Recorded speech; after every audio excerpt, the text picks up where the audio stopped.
Hey, what's up guys? I wanted to talk today about refeeds. Now, anytime you're in a caloric deficit and you're trying to cut or lose fat, weight, whatever, your body gets used to that. So the longer you diet, the more your metabolism slows down, the more the results are going to back off. It's kind of just a natural cause because your body starts to shut down because it realizes it's getting really skinny and weak or whatever, and it tries to, conserve its energy, metabolize less, slow down just to prevent any more loss. You're going against the grain. Remember, body fat is being stored as a protection. It's a safety mechanism. So the longer you diet, the more you're going to realize you're going to slow down with results. Now, what a refeed is, a lot of people call it a cheat meal or whatever.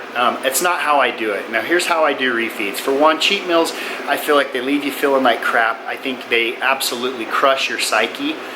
They're bad for your emotions. I feel like it's some sort of a binge type bulimia. Maybe you're not throwing up, but it's not a very good way to get your body back on track by overeating a bunch of garbage and feeling like, emotional dog crap for the next week. So here's how I would recommend doing refeeds, and I've actually been able to find some really good resources.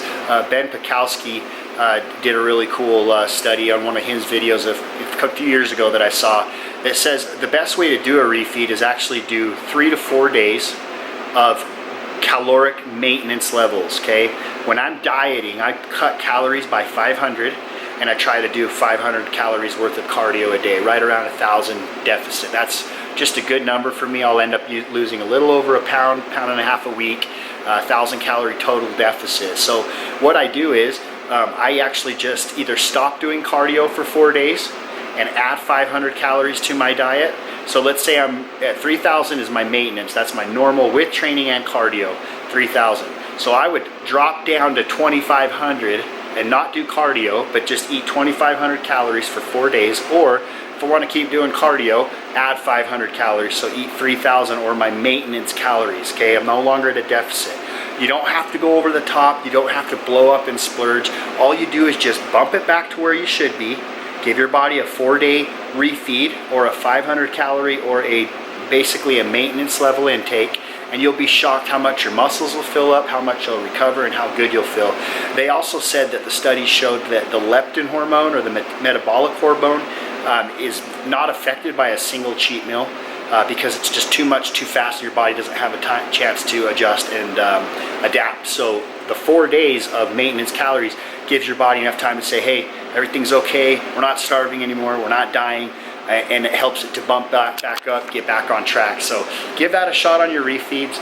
Keep your keto macros the same. Don't go over your 0.8 to 1 gram per pound of protein on your grams of intake every day.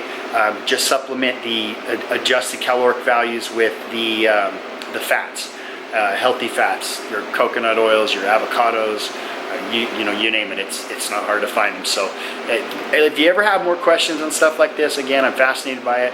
I always do these things on myself, or trial and error first, before I go regurgitate some study that was done in some university 20 years ago. To me, all that matters is how does it affect me personally, and the only way for me to do that is just to figure it out. So if you have questions, comment on them below, send me a message, whatever, and I'll do the best I can to answer them. Thanks.